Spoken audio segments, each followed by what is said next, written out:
time better if I read a little bit. I hope that's okay. I'd like to thank Navid for inviting me. It's a pleasure to be here. I apologize for addressing you in English and not Portuguese, but I just recently, just in the last year, come to work in Portugal and think seriously with Portugal, and I've found my new investigations here so fruitful. I see it as a future avenue as I move into the next phase of this project. So it's been a really wonderful experience to travel throughout the country and look at images and talk to people about sacred art. And so I'm going to continue that conversation, and as I do so, learn some Portuguese. I hope I don't talk too fast, but I will try to, sometimes I do that, so I will try to talk slowly. So what I wanted to talk to you about today is the ways in which I have learned to, in this new project that I'm working on, engage interdisciplinarity on a new level as I think about new and different methodologies for investigating histories that are less well studied than others. So I've started to look at sacred art and think about sacred art in a way that art historians think about sacred art, not just as illustration, but as objects of analysis in their own right, and as pieces of evidence. And the images that I'm looking at are images of Black saints that exist throughout Portugal, and in southern Spain, in Andalusia, and also in Galicia. So sometimes in places where there were known large populations of enslaved Black Africans, and other places where we don't expect to see devotions to Black saints. And I mentioned confraternities alongside of images of Black saints because it was precisely the Black confraternities who were the first to adopt devotions to Black saints, to commission their images and to place them on their altars. So there are 4 Black saints. So, and when I use that word, Black, preto, negro, I'm using that word in the way that they used it in the early modern period. So it is a designation of, loosely speaking, people of sub-Saharan African origin and descent. And so this is the word that they use to describe these images and these saints. So there are 4 Black saints with recognized cults, recognized and active cults in the early modern period. And those are San Benito de Palermo, who's the most famous, San Antonio, who is sometimes referred to as Denoto, sometimes as Caltagirone, and sometimes as Ethiop. He's a little bit more difficult to trace because he's called so many different things. Antonio and Benedict are both 16th century Franciscan Sicilian saints and have a really interesting history, which I'm not going to get into today. And then the other 2 are ancient Carmelite saints, Elsta and Iphigenia. So those, and they have their own very unique trajectory into sanctity. But what the 4 have in common is the ways in which they were adopted by Black confraternities in the 17th and 18th centuries. And we see almost all of the sacred art of Black saints dates to the late 17th and 18th centuries. I don't know if, what we don't know is those are what have survived, and that perhaps there were earlier images, or if they really start producing these images in large numbers by the middle of the 17th century. It's difficult to tell. But the majority of them date from the first half of the 18th century. So there's something very interesting that happens to devotion to Black saints in Portugal as well as Spain, in the beginning of the 18th century, which I'll talk about in a little bit. Of course, the Black confraternities and devotion to Black saints were significantly more important in colonial Latin America than they were in Iberia. So the most famous Black confraternities and devotions, particularly churches, to Black saints are in Brazil, which is not surprising given the incredible acceleration of the slave trade to Brazil in the 18th century. So we have a lot of survivals of images and churches in Brazil. And that history is reasonably well known. But the history in Portugal is much less known.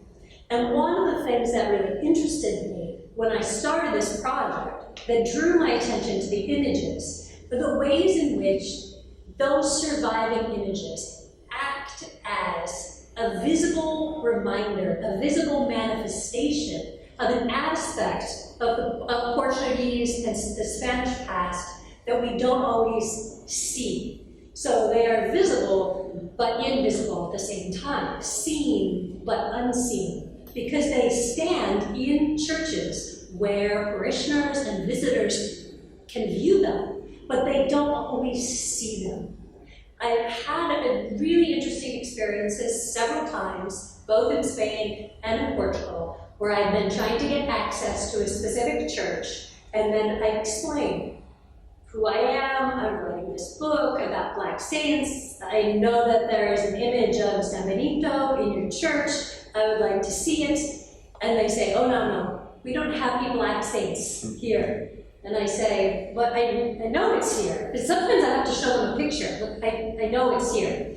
And they say, oh, that one. Oh, yeah, that's here.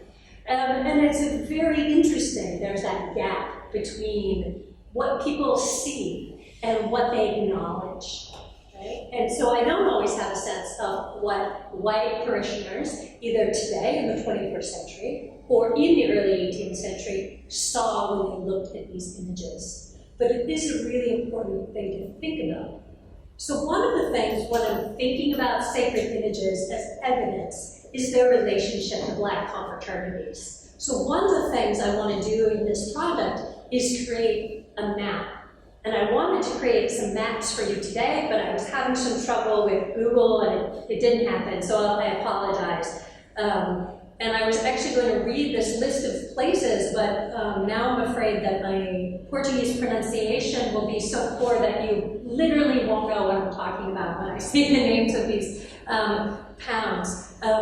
But it is really interesting to look at the map and see the overlay of places where we know there were Black confraternities and places where there are surviving images of Black saints. Now, they don't completely overlap. There are places where we know there were Black confraternities where I have not been able to find any images or records of such images, and vice versa. So, not surprisingly, the greatest concentration of Black confraternities in Portugal were in central and southern Portugal. And in addition to that, Porto. Okay? Porto and Lisbon, not surprisingly, had the most Black confraternities, and throughout the Algarve.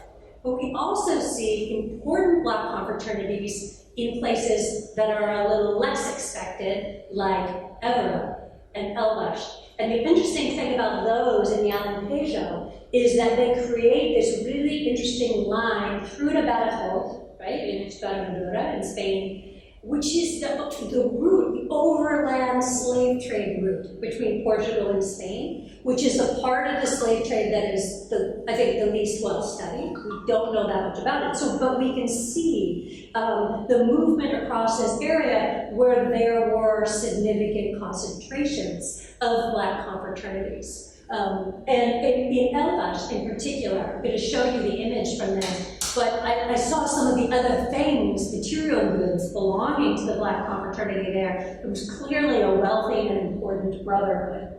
So let me just show you some images. This is one that you might have seen. This is here, the Iglesia de Graça. This is a very beautiful, the confraternity of Our Lady of the Rosary. Now, one of the things that makes Portugal really special is that here in the Igreja de Graça and in the Cathedral of Braga, we have the only extant examples that I know of in Europe of the 4 black saints portrayed together.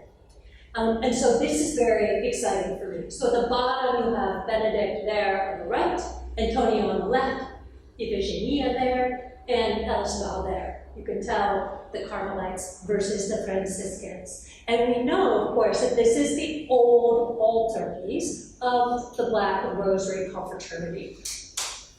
And then I'll just show you quickly the other one, which is very similar. So you see the titular Virgin, the main avocation of the confraternity, along with these ancillary saints. And that's one of the aspects of studying Black saints that we need to pay attention to, is that the name of the confraternity might be Our Lady of the Rosary of the Black Men, and it doesn't say anything about Black saints. You might think, well, what do the Black saints have to do with this confraternity? But then we see their altars. So there is a devotion that is invisible in the altars, which is often not visible in any of the archival records, because things like inventories of churches are notoriously difficult as survivals, right? Evidence of how things were commissioned and where they came from and when they appeared. So this is another way in which looking at images can change our understanding of the patterns of devotion to saints. Now, I'm not entirely sure if I ordered these correctly, other than the first two. So I wanted to just keep for you the Portuguese examples, and the fact that the one from Antiquaire is still there worries me a little bit. But anyway, this is the image from Elvas. And I was very lucky that the young priest who was in the church was able to show me a picture from the early 20th century of the original altarpiece where this statue of Benito de Palermo used to be, because they took apart the entire altarpiece, which was wood, and moved the image from where it stood to the little museum. So you get a great view of it in the museum, but it's not, this is not you'll have to forgive me. This isn't the ordered version. I'm not sure how that got confused. So I'm not entirely sure what my slides will look like, so I excuse me for that. So in any event, this is, and I'd love to show this image because this is one of my favorite images of Black saints. And we can see, looking at them from an artistic perspective, they are very interesting objects because some of them demonstrate extraordinary craftsmanship. So they're beautiful, they're powerful works of art, especially when you are in their presence. They can be quite moving, they can be quite expressive. Almost all of them have this incredibly dark pigmentation, use of pigment is what I mean, that is also in many cases monochromatic. You see no difference between the hair and the skin color, and that's also true on the hands and the toes, which is something that I paid a lot of attention to when I was looking at these images. And while I much prefer to see the images in the original altarpiece, it's also very useful to see them down like this because I can walk around them. I can look very closely at the toes. This is another one in this very small town, and in a small church in a small town. And I was lucky enough that the priest climbed up and pulled it down off the altar where it was, so I could look at it. So this is a very different kind of image. The Portuguese images of Benedict have their own iconography, and that iconography is different from what we see anywhere in Spain and the Spanish Americas. And here he's holding the flowers. We don't see that anywhere else. In Spain, he holds a bleeding heart, sometimes the baby Jesus, but never the flowers. This is only in Portugal that we see this of him. This is Santa Ifigenia in Fao, which is a small town north of Porto. where you also see, now sometimes it's difficult when we're dealing, art historians have not studied images of Black saints during this period in Baroque sculpture. So we don't know very much about their materiality. So they're wood, they're polychrome. Some of them have what's called the estofado work, which is the gold work, and some of them don't. But we don't know very much because these images, polychrome sculptures in Spain and Portugal are often re-polychromed and also given this kind of shine. So this is probably not her original pigmentation. She's probably been re-polychromed.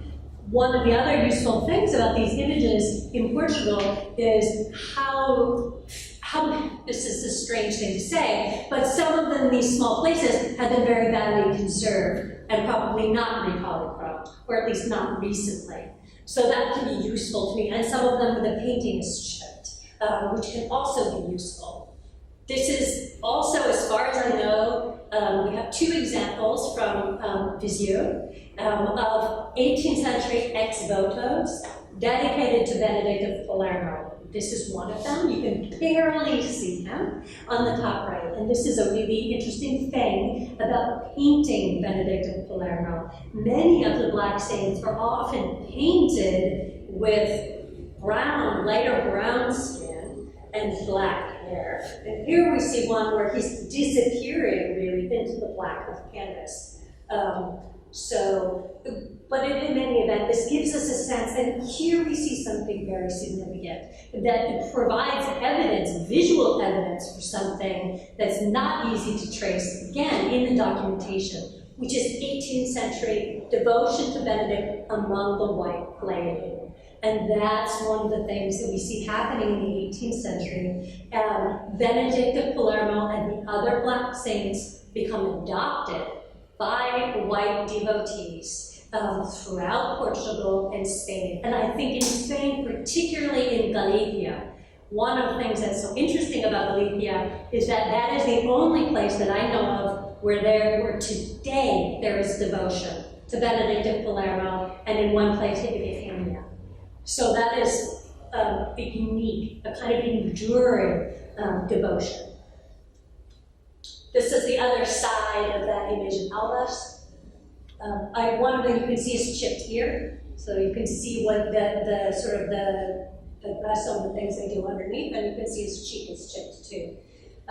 So he's a beautiful example, but he hasn't been particularly well conserved. This one is also here in Lisbon. It is not easy to see. This is a reliquary bust, and it is in, as you see, the Convento de Madre de Deus. At the Azulejo, but it's in the choir upstairs, and it's so there are the chairs, and it's behind glass, and that's what makes it difficult to see. It doesn't stand out, and it's not really in the corner, but it's not easy to see, this is the back of it. The estofado work on this reliquary bust is very beautiful, meticulous in detail, and very beautiful. The curator told me that he thinks that it was part of an altar with other Franciscan saint reliquary busts, so basically where they were keeping their Franciscan relics. The reliquary here, as it is in most busts, is right here, and the relic is missing. The curator said he didn't know where it was, which was disappointing to me because, again, I have almost no evidence of relics to Benedict of Palermo going anywhere. We know that some were sent to Philip III at the beginning of the 17th century, but we don't know anything about what happened to them. They were probably secondary relics, meaning pieces of cloth, rather than bone or skin. I think that at this point, churches were fairly strict about keeping their saints intact. This is another one that is here in Portugal, in Sitges. So it's the old, I think that's the right town. It's where Vasco da Gama came from. Is that right? Or somewhere else. Sitges. And there's a little church that's basically closed, and this image is housed in there. It's really, again, an interesting image. He's badly conserved, but I can't tell if he's been we probably because he's got that finish on him. He's been eaten by termites, as you can see. There's his back. One of the things, I have a lot of pictures of backs because I've been studying their hair. There are unique design features, artistic features of images of black saints that we don't see in images of white saints. And so one of the things that I've been trying to think about is the representations of their hair. This one is in the Convento del Child. So it's one of the few examples. Again, we have a painting, and one of these things is like the ex voto. We see images of Saint Benedict in Franciscan convents and in the choirs. We know that they're part of a white Franciscan program of sanctity, right? Part of the way they celebrate all of their saints. And they incorporate Benedict into that group. So again, Benedict is not just a saint for the Black population. He becomes incorporated in a variety of other ways. And some of the images in Portugal that are now in churches originally came from Franciscan convents that were later shut down. This is another one in História. And here you have the heart. So, as in the previous image, we have a couple with hearts. And again, this is in a small parish church, right? This is not a place where it's on the tourist circle, right? It's a place that's open at Mass for Mass, and that's about it. There's another back and the one in others. So these there are some that I have. There is a digital archive by this American scholarly group called The Image of the Black in Western Arts. They have a digital archive, and they have photographed some of the images of Black saints. And you can see some of them if the university has a subscription to this site called Art Store. And this is where these photographs came from. Because as you can see in my note, I've never seen them. So they were at some point here in the original church in Lisbon, and I have had very little luck in getting access to them. Anybody has any tips on how to find out where they are, I would be very grateful. And I was told that the neighborhood where this church is situated is a neighborhood that used to have a very high concentration of Black Africans, which is probably why there are 2 images there. They're small, they're not big. So some of them, they vary in size, right? And then here's a successful thing.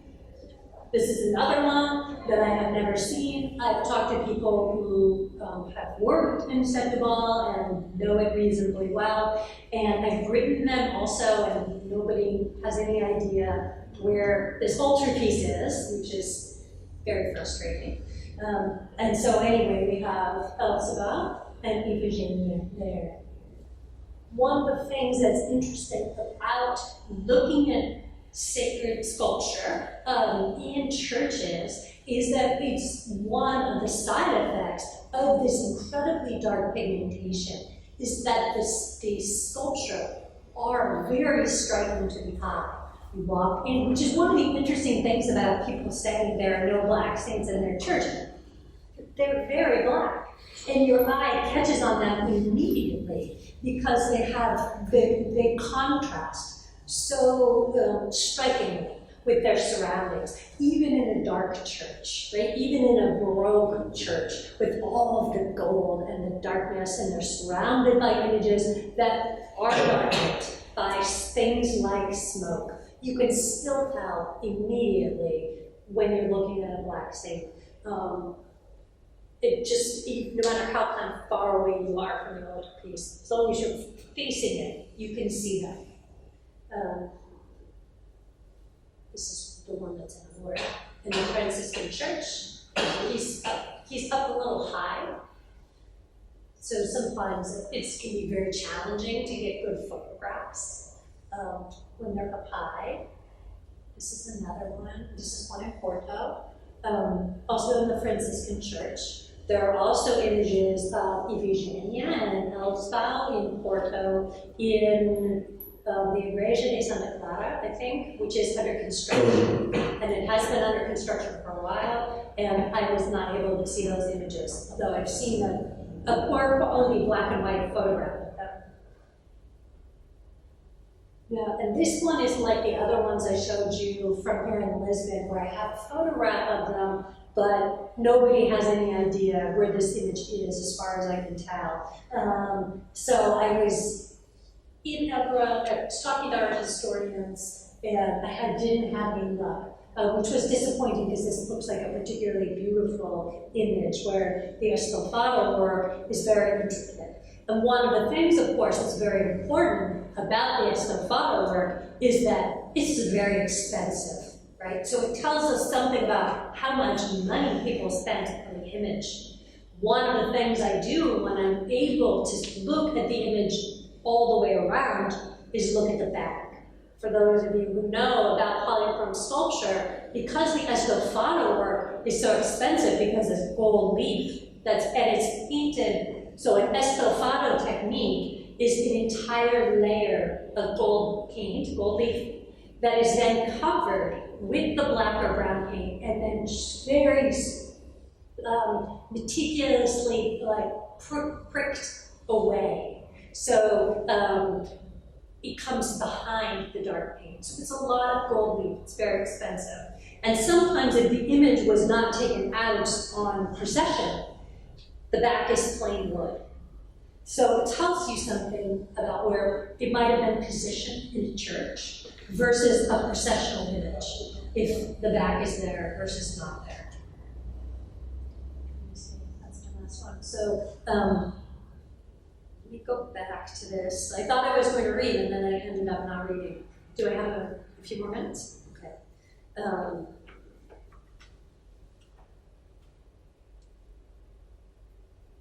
So these images as evidence, they were extremely important as devotional objects in the early modern world.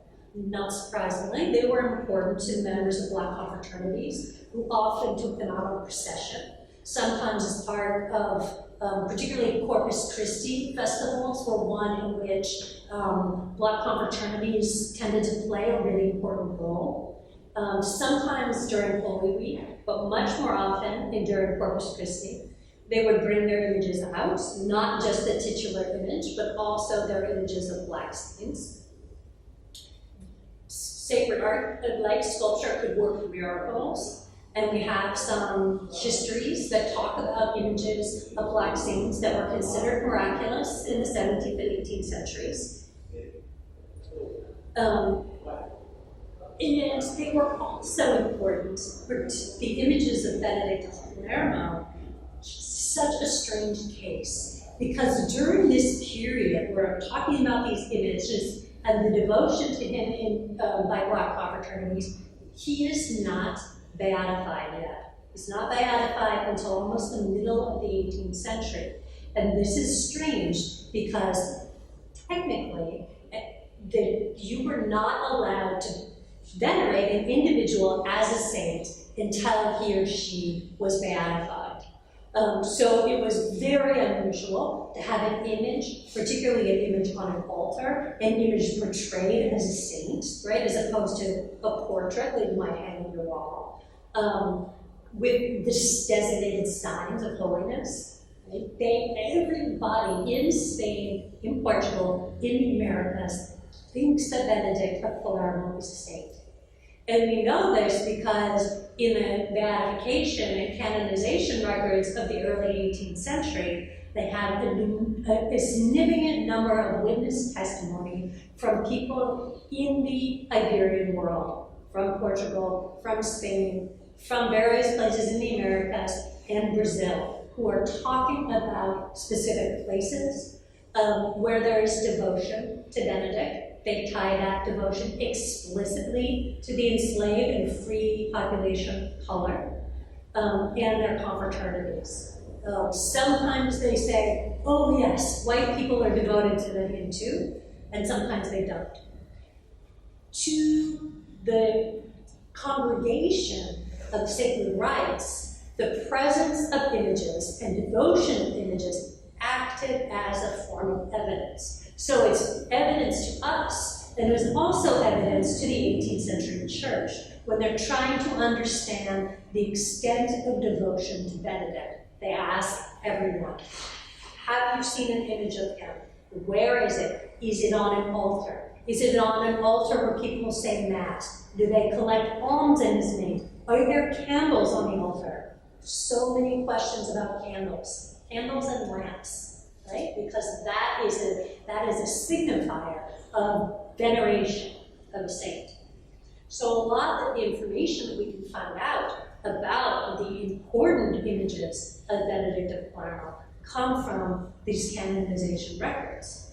Unfortunately, they only mention Lisbon when they talk about Portugal. We hear a lot more about Brazil than we do about Portugal in these records, which is disappointing.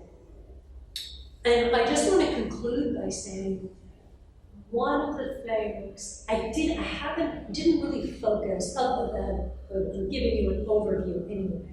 But one of the things that I want to call your attention to is when we talk about veneration of Black saints, we can create a kind of genealogy for them.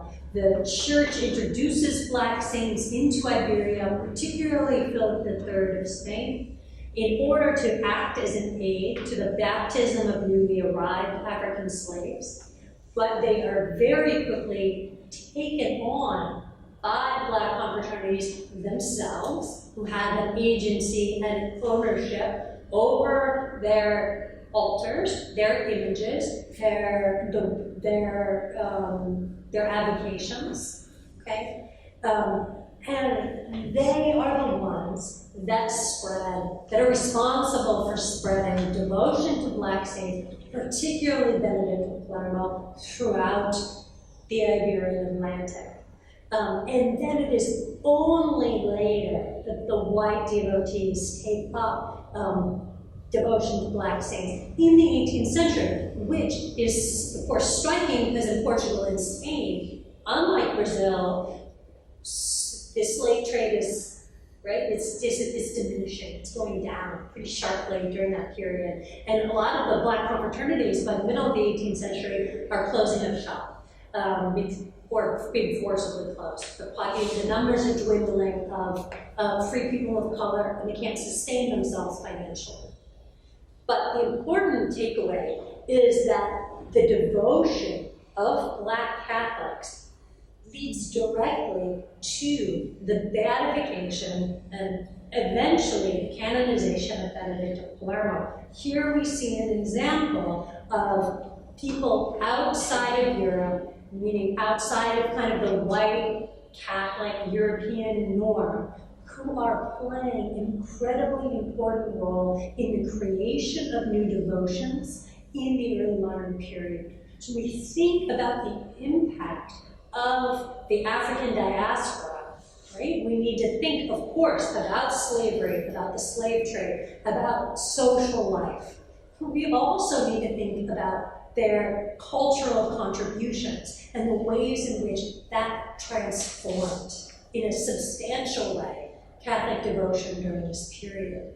Because a lot of the historiography only talks about it in one direction, right? White missionaries, white catechists, the problems of proper baptism. We often study it only unidirectionally. And we need to think of it as a synergy where African descended people are participating in a way that is very significant. Thank you very much.